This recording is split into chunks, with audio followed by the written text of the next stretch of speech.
बोलती पुस्तके. ज्यांना वाचनाचा नाद त्यांना बोलती पुस्तके घाली साद. आमचं चॅनल सबस्क्राईब करा आणि सबस्क्राईब करायला इतरांनाही सांगा. नमस्कार श्रोते मित्र हो. बोलती पुस्तके सादर करत आहे ज्येष्ठ ग्रामीण कथा कादंबरीकार द स काकडे लिखित कादंबरी चंदन. प्रकरण 4. वैजयंती बॅग घेऊन हॉस्टेलच्या कंपाऊंड बाहेर आली. रिक्षाला तिनं हात केला. रिक्षा थांबली. डोळ्याचा गॉगल काढून रिक्षावाल्यानं वैजयंतीला पाहिलं. मग हसत तो म्हणाला, बोला कुठे? Shivajinagar S T stand. Shivajinagar? हां, पण तुला यायचं नसेल तर मी दुसरी रिक्षा पकडते. तसं नाही हो, पण तुम्हाला मी 2-3 वेळा पुणा स्टेशनला सोडलं आहे, तेव्हा म्हटलं तुम्हाला तिकडेच. रिक्षावाल्याने धंदा करावा, प्रवाशांच्या खाजगी गोष्टींकडे लक्ष देऊ नये.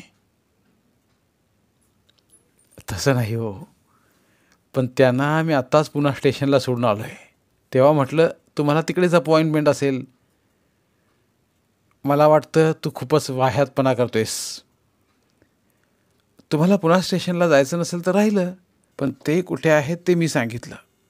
तुमची इच्छा शिवाजीनगरची ना? चलो शिवाजीनगर. वैजयंती मागं बसली. रिक्षा स्टार्ट झाली. बॅग आपल्या मांडीवर ठेवून वैजयंतीच्या डोळ्यांसमोर तो आपली रुबाबदार तब्येत सांभाळत उभा राहिला. त्याच्या डोळ्यात नेहमी 0 नंबरचा चष्मा असायचा. फ्रेम सोनेरी काड्यांची, डोक्यावर चॉकलेटी रंगाचे केस, ओठावर बारीक मिशांची कट. त्याचं सर्वांग काळ्या अस्वलासारखं केसाळ होतं. छातीवरचे केस बनियनमधून सुद्धा बाहेर डोकवायचे. बोलायलाही किती मिठास. त्यांची उंचीही सॉलिड होती. उंची जास्त असूनही तो तब्येतीने काटकुळा नव्हता. पायात नेहमी बूट. तिनं कधीही त्याच्या तोंडात सिगारेट पाहिली नव्हती.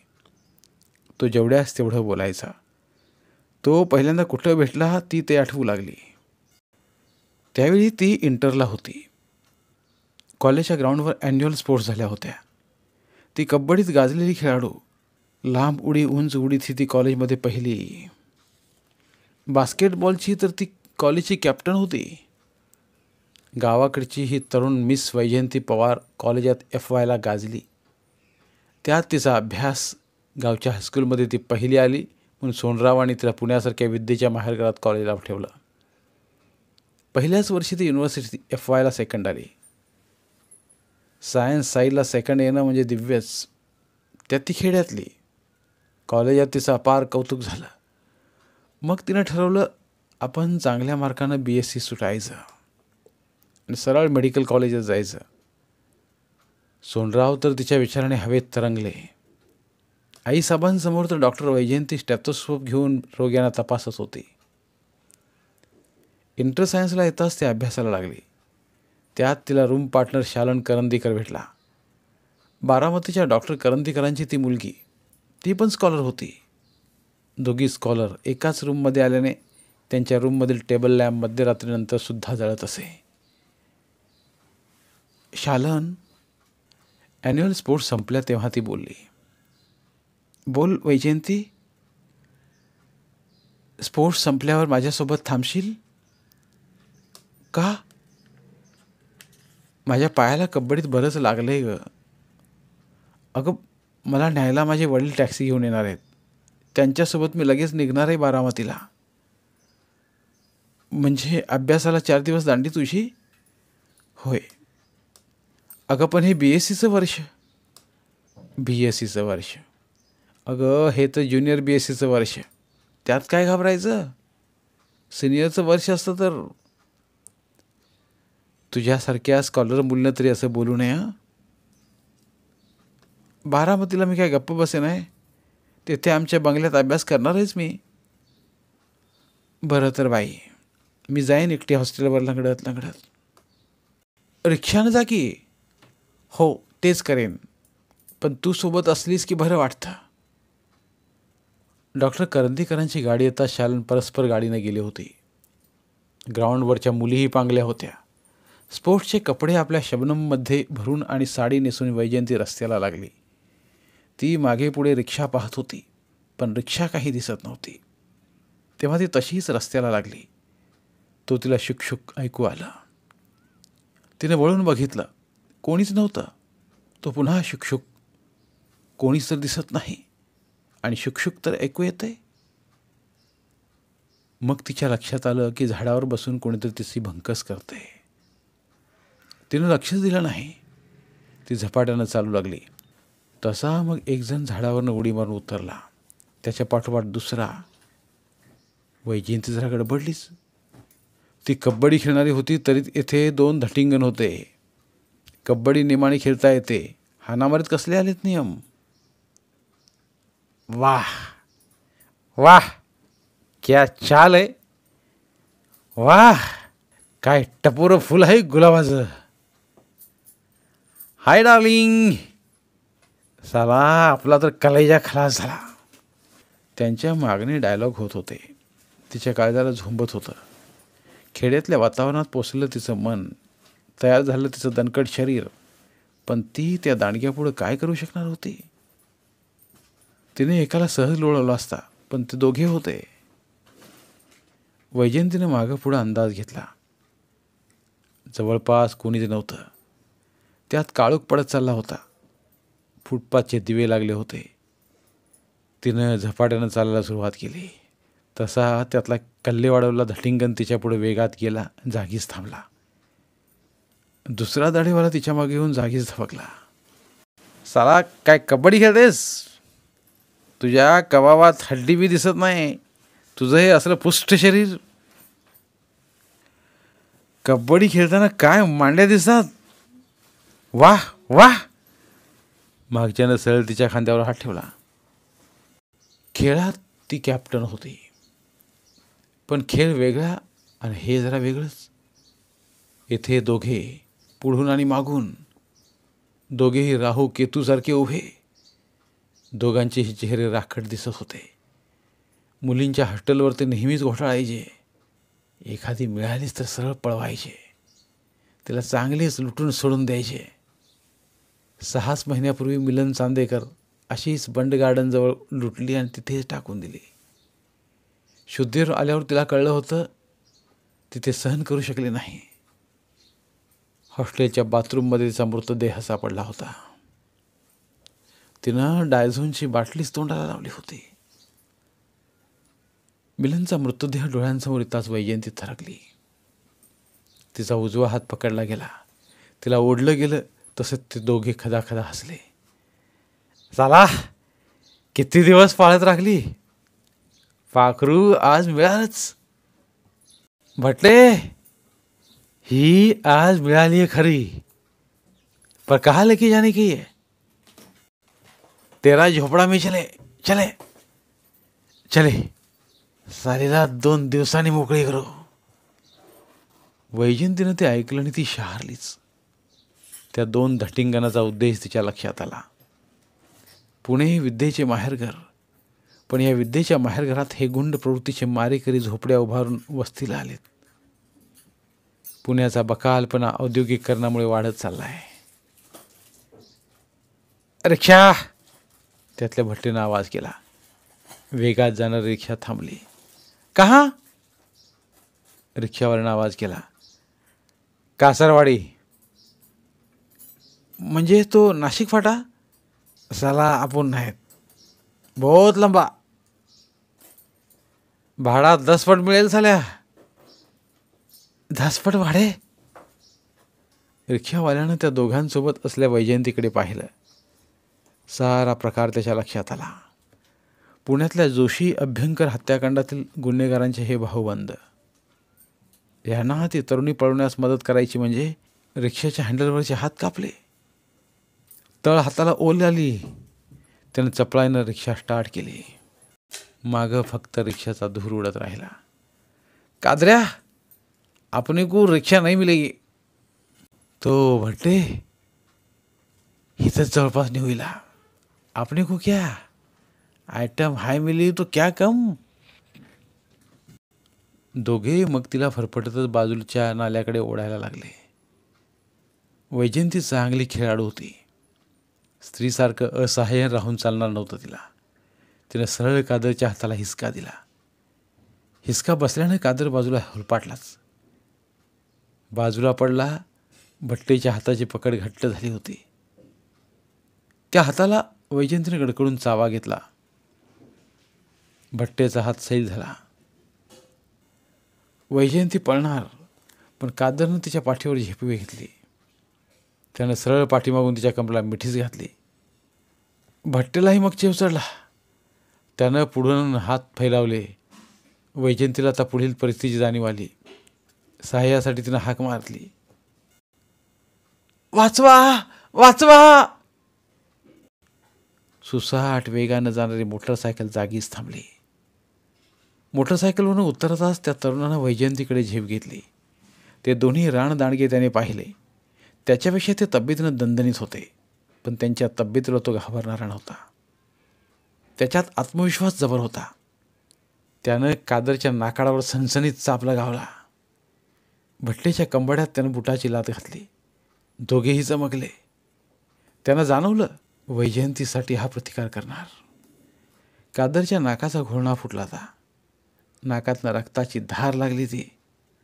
अंगात असलेली लाल भडक रंगाची बनियन आणखी लाल झाली होती.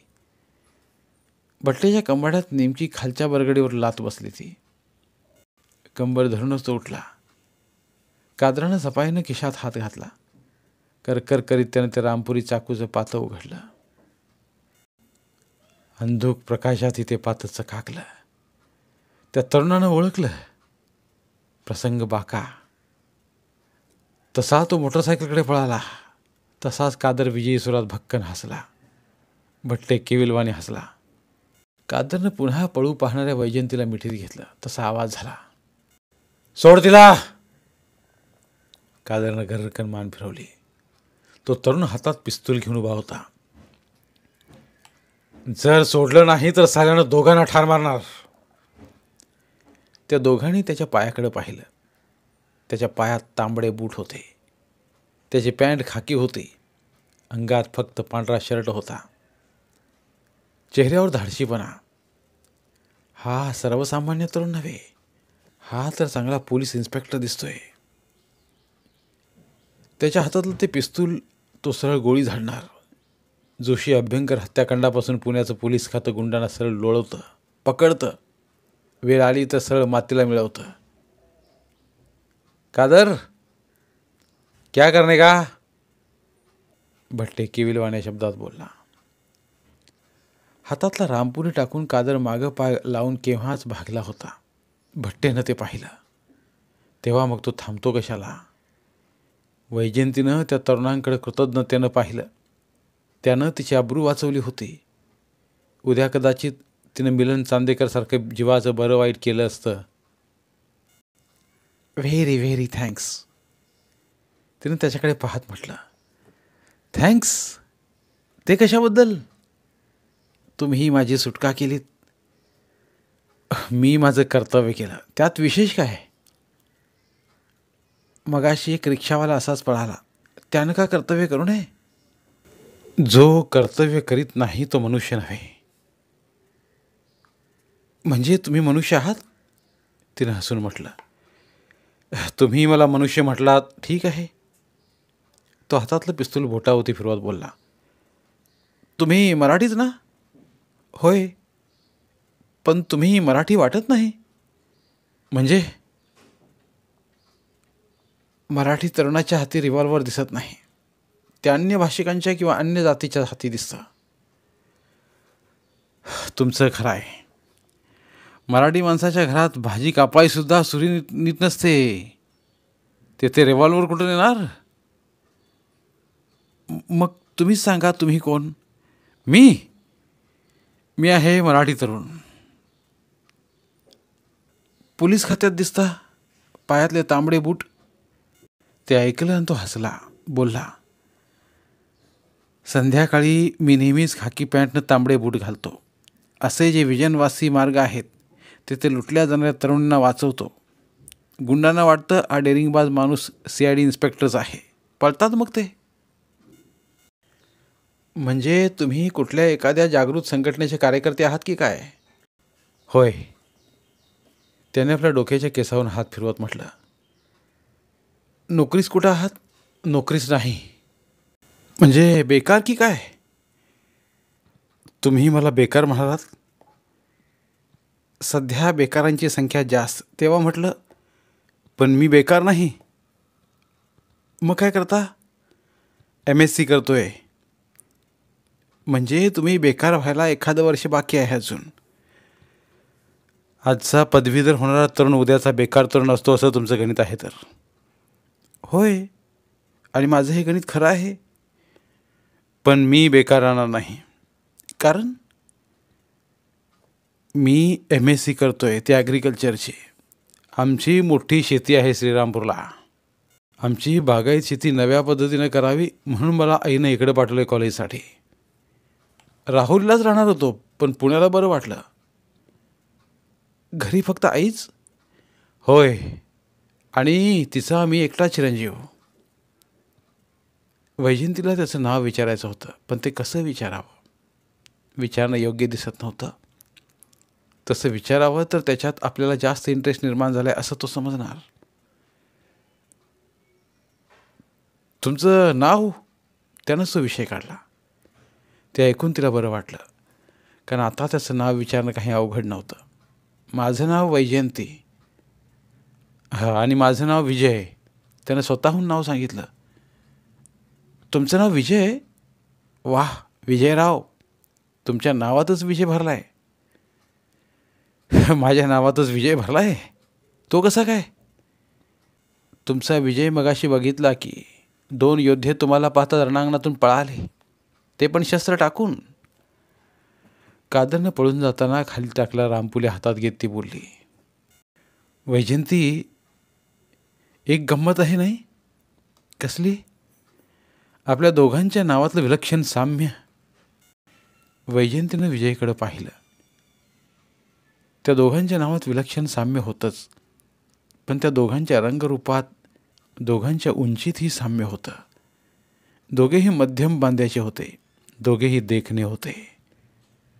दोघांनी एकमेकांकडे किंवा इतरांनी दोघांकडे कौतुकानं पाहावं असंच ते होते. वैजयंती, तू माझं सारं काही विचारलंस, पण तुझ्याविषयी तू काही सांगितलं नाहीस. माझं नाव सांगितलं की. वैजयंती, तरुण देखण्या स्त्रीजवळ नाव असतंच, पण तिचं इतरही महत्त्वाचं असतं. ते ऐकलं आणि वैजयंती लाजली. लाजतच बोलली. म्हणजे तुम्ही बरेच आहात की. बराच म्हणजे नालायक म्हणतीस की काय? नालायकांना वठणीवर आणून तरुणीशी लाडीगुडी लावणाऱ्याला काय म्हणावं? लायक म्हणावं की काय? विजयने ते ऐकलं आणि त्याचा चेहरा काहीसा पडला. बहुतेक नाटक सिनेमात कथा कादंबऱ्यात नायिकेची नायक सुटका करतो आणि दोघांचं गुटरगू चालतं, पण ही नायिका तर वेगळी दिसते. तिला असला नायक आवडला दिसत नाही. काय म्हणावं हिला? धन्यवाद. उर्वरित कादंबरी पुढील भागात. धन्यवाद. प्रिय श्रोते मित्र हो, आपल्यासाठी एक आवाहन. आमच्या चॅनलच्या प्लेलिस्ट विभागात तुमच्यासाठी शेकडो कादंबऱ्यांचे ऑडिओ बुक्स उपलब्ध आहेत. तिथे प्रत्येक कादंबरीचे सर्व भाग एकत्रित मिळतील. त्यामुळे सध्या सुरू असलेल्या क्रमशः कादंबरीच्या पुढील भागासाठी वाट पाहण्याची गरज नाही. तुमच्या वेळेनुसार तुम्ही संपूर्ण कादंबरी सलगपणे ऐकू शकतात आणि साहित्याचा आस्वाद घेऊ शकता. कृपया आमच्या चॅनलच्या होमपेजवर जाऊन प्लेलिस्ट चेक करा आणि तुमची आवडती कादंबरी निवडा. धन्यवाद.